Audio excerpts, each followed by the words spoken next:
Hello po, Tatay Matunog Vlog. Ipatuloy natin yung na sinabi sa scripture nga hindi lang doon sa third temple ang river or water of life, kundi nandoon din pala sa New Heaven and New Earth, the city of the New Heaven and New Earth. Ngayon ipakituloy natin. O ito po. Dito sa plano na to, sa New Heaven and the New Earth, the city of the New Heaven and the New Earth, nga square ang kanyang huges at parang cube dahil matangkad din ang ang mga bakod, ang pader. Ito ay air view lang ito, nasa top view to.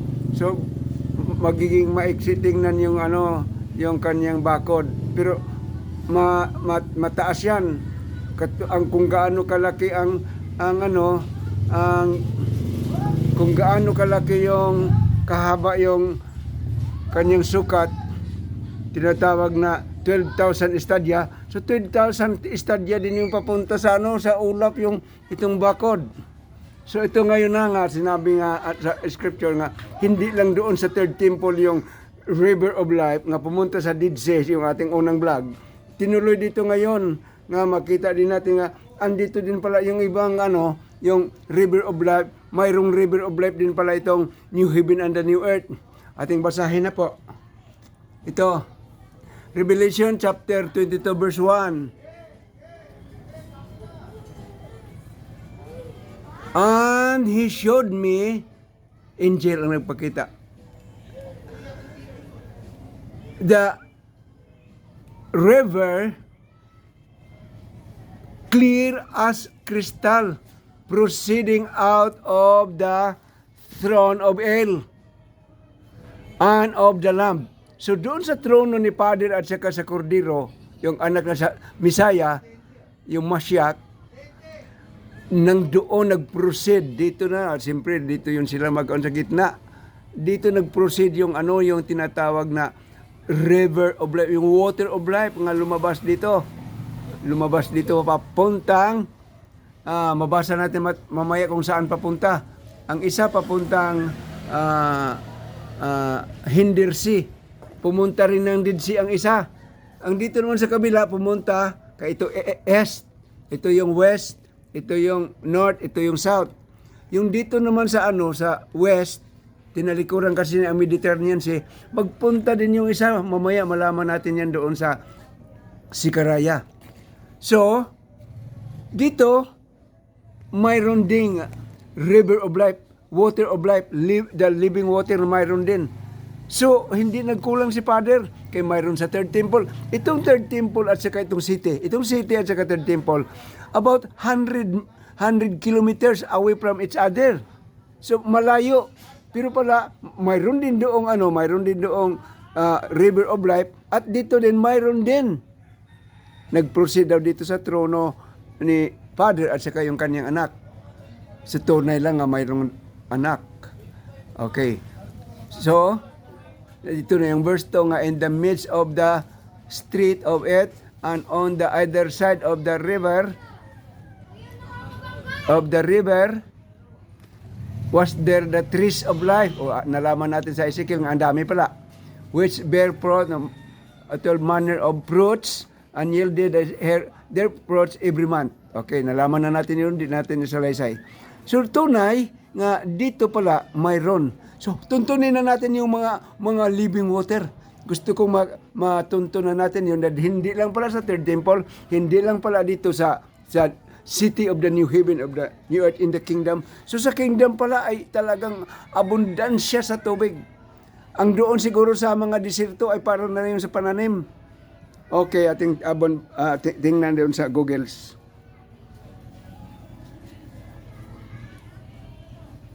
Basa tayo ng Googles.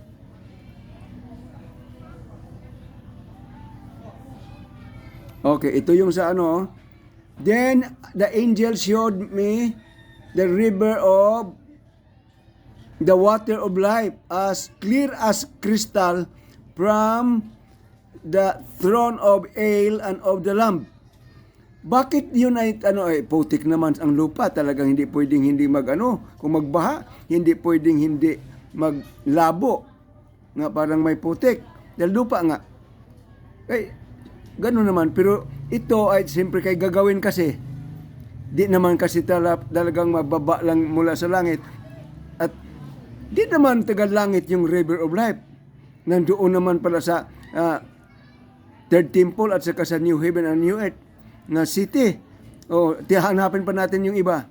Ngayon, bakit siya clear as crystal? Dahil siyempre ginanala natin, ini-street natin para magandang pagkagawa at tiles pa. O di clear as crystal dahil tiniles natin. Gagawin pala to para bahaan ng sa third temple, ganun din. At hindi kanalan papuntang Didse. At ito yung kanalan din natin galing sa dito, magkanal tayo dito. Kaya gagawin nga to. At papuntang Didse at ang dito naman kanalan papuntang Mediterranean Sea. So magkaanuhan sila, maraming ilog, maraming tubig. Abundant siya. Kaya nga hindi kukulangin kung kulang-kulang bilyon ang maligtas kay mapuno daw to naman natin to nga mapuno daw to. Nagreklamo na nga ito nga, sino bang nagdala dito sa mga tao na ito nga maligtas? Bakit wala na may nanghingi pa nga bigyan mo kami ng lute? Sabi niya wala akong maibigay. No, there's no beacon lot. Dahil ako iniwanan nga ninyo at ako'y nag-inasaran at ako'y nagkangkir pa ng mga kangkiror, sabi niya. Sabi niya yung itong site nito, itong lupain nito, pinakita ko naman doon sa mapa. Nag-isa na lang ako noon, ako ay nag-2 pro na nagulong-gulong na ako dahil nagkangkir nga ako kung ano-anong mga kangkiro, 4 na kangkiro o marami pa. Nakangkir siya sa Roman Empire, nakangkir siya sa Babylon, nakangkir siya sa Assyria, nakangkir siya sa mga taga London, sa British. Oo, marami. Ang Roman Empire pa, maraming nagkangkir. Nakangkir naman siya ngayon sa mga Arab. So, sabi niya, bakit ang dami, sobrang wala na akong ikabigay. Ating puntahan din yun kay mga katotohanan yun. Kaya nga, dapat tayo makaalam ngayon para tayo talaga blessed talaga yung mga builders nito. Dahil, siyempre, magagawa na tayo ng kanal dito, saan ka pa? Privilege ka talaga nga makapunta doon at pwede na doon. Magkaroon ka na ng lote. Ito, mga diamond to ha.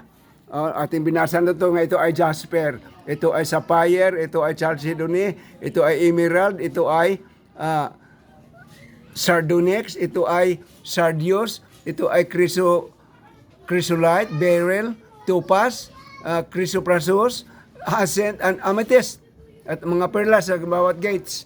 So, ganon kaganda to. Tinuruan tayo ni Padre nga madala ang mga kayamanan dito dahil hindi nga ito isara. All the guests never be shut. Kasi sila ang ilaw, hindi na kailangan ng ilaw. So, napakaganda. So, ang tubig.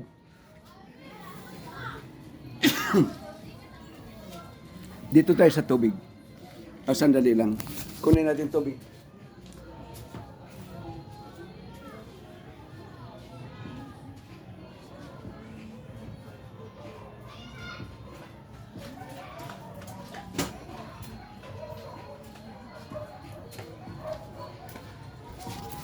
Okay, nandito na tayo.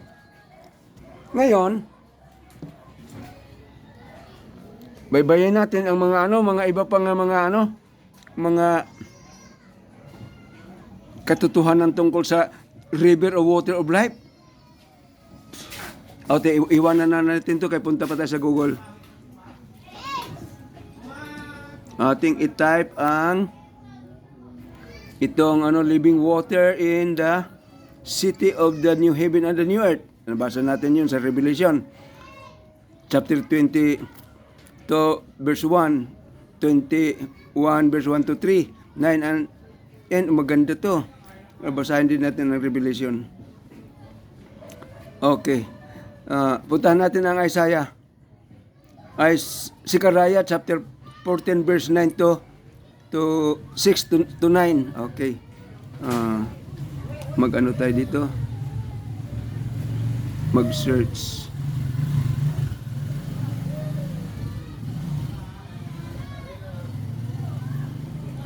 Sekaria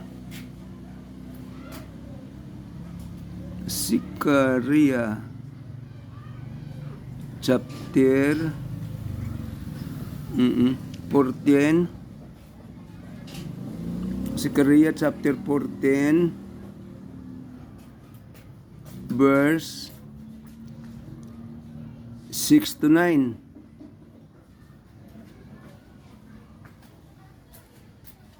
Sekaria, okay. Ayun, nagbukas. Salamat. Okay, ito na.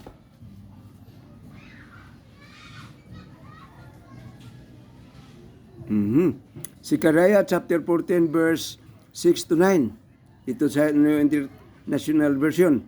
On that day,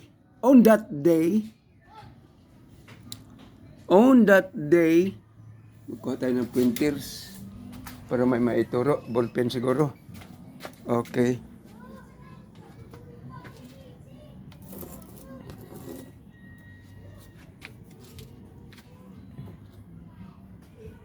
Okay.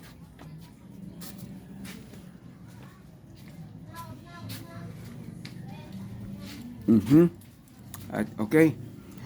On that day, doon sa Sekaria chapter 14 verse 6 to 9, on that day there will be neither sunlight nor cold, frost or darkness. So, hindi madilim, hindi rin maliwanag, di rin malamig sa araw na yon. Tingnan natin kung anong araw yon. It will be a unique day. A day known only to the YHWH with no distinction between day and night. So di mo malaman kung araw ba o gabi na ba dahil pareho lang nga hindi maliwanag, hindi naman rin madilim. When evening comes, there will be light. Maliwanag din pala kung gabi kahit hindi siya masyadong maliwanag sa araw. Ito na yung verse 8. On that day, living water. Ito na yung living water, yung river of life. Ito ay nasa bundok na. Will flow out from the Jerusalem. Jerusalem ang pangalan, pero ito ay new. Wala sa old ang river of life. Dahil New Jerusalem na nga. Sa kanila kasi walang new. Walang new. Jerusalem lang ang bigkas ng mga propeta nung araw. Dahil di naman sinabi. Mag-increase na ang knowledge. Sila di naman marunong mag-drive, hindi marunong gumawa ng aeroplano, hindi marunong gumawa ng truck. So nag-increase ang ating knowledge. So sa kanila, pag Jerusalem, Jerusalem lang. Pero sa atin nalaman nga may New Jerusalem pala, may heavenly Zion, may new heaven and a new earth pala. Okay. Half of it, ito na yon. Half of it to the Dead Sea. Inulit na naman, Ito ay iba to sa Third Temple, kay 100 miles o 100 kilometers away from the new heaven and the new earth, kay walang temple doon sa city of the new heaven and the new earth. So malayo yung templo na sa north. Pero yung tubig, dalawa na nagpunta dahil doon sa third temple may pumunta sa Dead Sea. Dito sa city of the new heaven and the new earth, kay nasa New Jerusalem, pumunta rin sa Dead Sea. And half of it west of the Mediterranean Sea, o pumunta sa Mediterranean Sea. So tunay, in summer and in winter, it occurs. So, summer man o ma-winter, hindi mawalan yung tubig, ang abundansya nga siya sa kaniyang spring, sa kaniyang pagbaha. Kay, galing nga yung kay Father. Pero tandaan natin nga, hindi galing sa langit itong river, lumabas lang, kay pinalabas na ni Father nga nang doon lang pala sa Israel. Wala dito sa ibang hadako, wala dito sa ibang mga bansa. Doon lang to kaya nga doon ang headquarter ng New Heaven. Lahat naman nagpunta doon. At pwede rin magbalik dito kung sa 1,000 years na paghari ng kaharian ng langit. Pwede naman makabalik dito, magpunta lang doon nga. Pwedeng thrice a year. Pero kung taga doon na ka na talaga, kaya doon ka magsitel, ako doon talaga. Every Sabbath mag-worship ka na, every new moon mag-worship ka. Ipakita din natin yun nga, hindi lang sa New Heaven, kahit sa Third Temple, ganun din pala.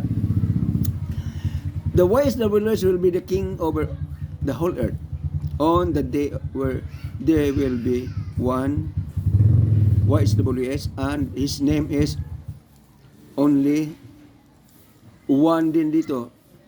Iyon na lang ang name niya. Yung pupunta tayo sa pangalan niya. Naka-ready na yun eh. Okay. So, marami no. Maraming kuhana pa tayo ng iba. Hanapin natin yung ng Isaiah. Doon sa solitary place. Mag-Isaiah muna tayo ngayon. Dahil marami pa lang ang river of life. Isaiah chapter 35. May highway pa tayong gagawin. Mabasa natin dito ngayon. Ang ganda dito. Ganito ha. Chapter 35 verse 1 to 10. 10 verses lang to. Okay. Isaiah chapter 35 verse 1 to 10. Ito na.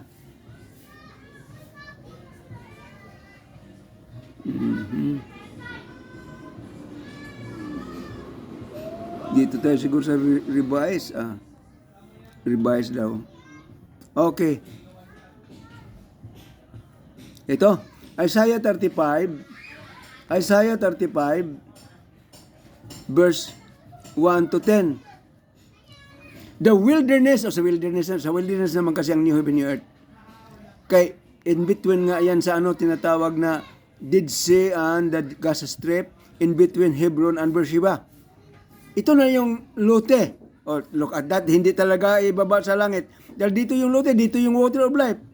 Dito lalabas. So dito talaga siya i-construct yung city of the New Heaven and New Earth. Hindi galing sa langit nga finished product nga ibaba. Dito siya. Kaya dito na yung river of life niya eh. Di naman galing sa langit ang river of life. The wilderness and the dry land, ito yung site ng New Heaven and the New Earth. At saka sa unahan ito, dahil di ba may countryside at may suburb ang New Heaven and New Earth. Hindi lang city, hindi lang templo ang nandoon. May mga sakahan pa. O paano maibaba yung sakahan galing sa langit? So doon talaga sa Israel. So ito na yung mga prueba, mga ebidensya nga dito i-construct yung New Heaven, the city of the New Heaven and the New Earth. Dito i-construct yung Third Temple. Di man tagalangit ang Third Temple. Ang River of Life, di man tagalangit. Dito talaga. Ito na yung mga prueba. Ito yung mga ebidensya nga. Dito gagawin yung city of the New Heaven and New Earth. Dito ang headquarter ng kingdom of heaven here on earth. So maliwanag na ha. Ang dami nang nagpatotoo. Dami nang naga-approve, naga-confirm nga dito talaga gagawin yung New Heaven and the New Earth, city of the New Heaven and New Earth. Okay. The wilderness and the dry land shall be glad. Why? The desert shall rejoice and blossom. Desert to pala yung gagawan site ng New Heaven and New Earth sa Third Temple. It blossom like the crocus. It shall blossom abundantly and rejoice with joy and singing. Wow, mag-aawit pala doon ang mga distrito at ang mga solitary places o solitary yung place na to, yung dry land at deserto, wilderness. Ito ay kuanto walang mga bato lang at mga lupa at walang crop. Pero ngayon magka-crop na, dry land na siya at saka ay deserto siya. Solitary places. It shall blossom abundantly and rejoice with joy and singing. Mag-awit na yung lupa at ang mga deserto at saka mga dry land. The glory of Lebanon shall be given to it. O yung mga kahoy doon, mataniman na pala yun. At magkaroon na ng mga pine tree, mga pear tree, at saka mga nara, mga yakal, mga matitigas na mga kahoy. Mga mahaguni, yun. The glory of Lebanon shall be given to it. The majesty of Carmel, o yun. Mount Carmel, alam natin yun, doon malapit sa ibabaw ng Tel Aviv. Oo, sa Haifa. Doon yung Mount Carmel. Alam natin yung mapa ng Israel. And Sharon, ay wow, the lily. He's the lily of Sharon. Yung manunubos na ang daming mga water lily doon, yung mga bulaklak. Blossom, kaya nga nag-blossom, mamulaklak na ang desierto dahil bakit kaya? So maganda. They shall see the glory, yung kaniyang kaluwalhatian. Grabe talagang kaluwalhatian ni Father, They shall see the glory of the YHWS. Malaman natin to kung bakit YHWS talaga ang palagi kong binabanggit. Kay yun naman kasi. Ito kasi, nangyari itong word Lord. 1901 lang na ginawa ng American Standard Reviser na translator. O tingnan mo, 1901 lang pala. Wala pala yan noon. Di nila kilala to. Kaya nga wala doon sa Secret Scripture. Sa Bible mayroon, kay dagdag bawas na kasi ang Bible, ay sorry na lang. Ang meaning, ang ibig sabihin, maraming changes. Nga, ang powers na Manila nga, di sila natakot nga palit-palitan. Magiging drug lord na masama na. Ito magandang yung mga lord nga mga mamatay tao. Mga lord ng mga bansa. Oo. Magpunta din tayo niyan bakit yung mga masasamang salita yan hindi unholy words to ha. Okay. Nga ipinangalan sa ating manunubo sa ating sa Most High. Malaman naman natin to kaya na-ready na yung materials. The majesty of our El. Dito God na dahil Bible na kasi. El lang pala yun doon, ang root word talaga El. Ginawa na nga nilang Adonai at saka Elohim. Mga conjugated na rin yun, mga invention na rin yun sa mga nagmurmur o sa mga tao nga, mga rebellious nga mga Jews, mga Hebrew. Kaya magkaroon kasi ng masasamang tao kasi ang bawat henerasyon. So sila rin gumawa ng change. Ito American Standard Version na iba pa yung ginawa ng taga British nga mga translator. Okay. So, verse 3. Strengthen the weak hands. Yung mga mga disabled nga mga tao. And make firm the feebleness. O yung mga lumpo, yung di masyadong makalakad. Strengthen na daw. Bakit kaya? Maganda to. Say to those who are of fearful heart. O yung mga nervyoso, yung mga may sakit sa puso. Be strong, fear not. Magmatibay kayo, magmalakas kayo, at wag na kayong matakot. Wag na kayong maging nervyoso. Matanggal na yung inyong nervousness. Bakit kaya?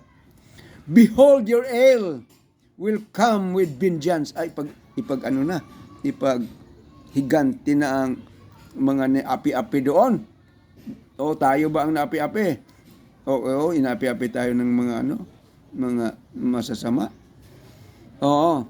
Behold, your ale will come with vengeance, with the recompense of our ale. He will come and save you. Wow. Dahil siyempre naagaw nga yun. Siyempre naghari na yung tinatawag na Antikristo. Kaya yun ang number one nga mga mamatay tao at nagpahirap. No buying and selling. Mahirap nga panahon. Ito delikado.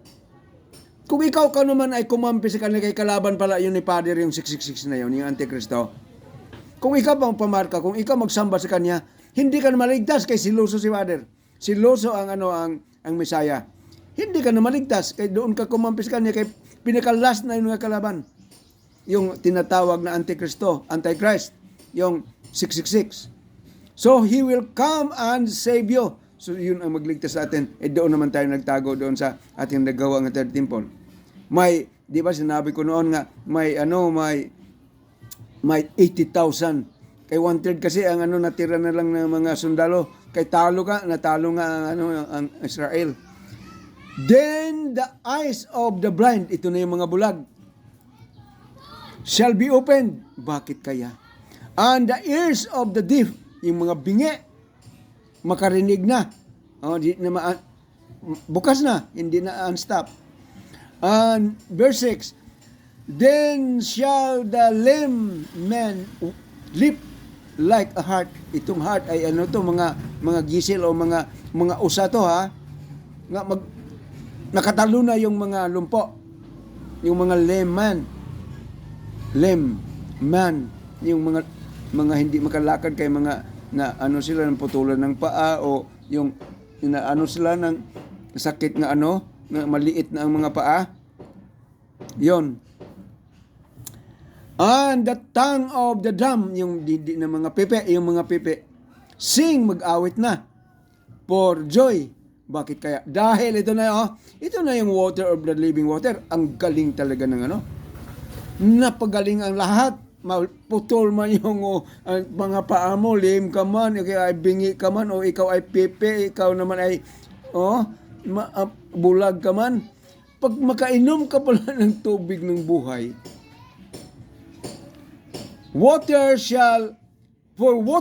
marami na naman for water shall break forth in the wilderness. Wilderness nga pala talaga. Kaya dito rin kasi gagawin yung yung city of the new heaven and new earth, at saka yung third temple. Ito yung kanyang countryside. Ito yung kanyang suburb. Okay.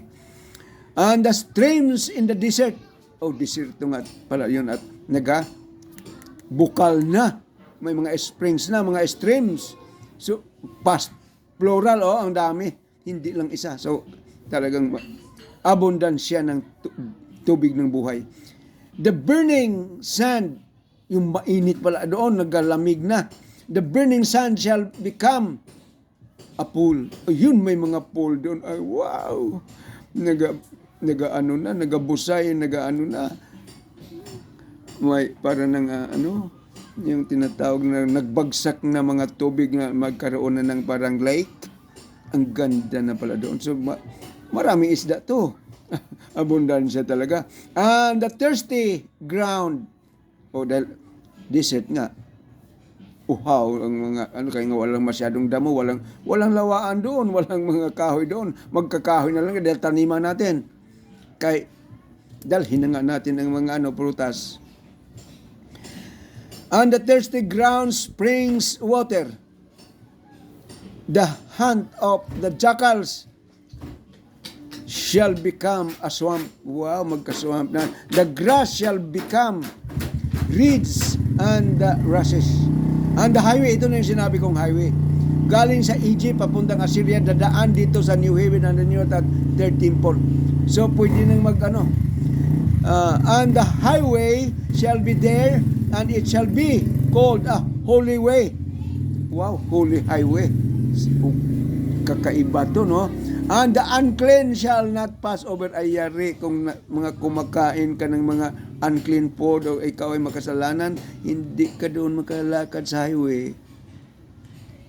Di ka payagan nga makapunta doon, di ka makapasok sa suburb, sa countryside ng New Heaven and New Earth, sa third temple. The unclean shall not pass over it, and the fools shall not err therein. Kahit mga bobo lang yung mga nangaligtas, kay marami kasing naligtas ng mga inapi-api. Mga bubuhin kay hindi nakatapos ng college, lalo na yung mga nurid-nurait, ang mga apostoles, mga nurid-nurit, ilan lang yung nakasulat ng mga aklat sa Bible. Ang karamihan mga nurid-nurit, kahit mga fishermen lang kasi yon.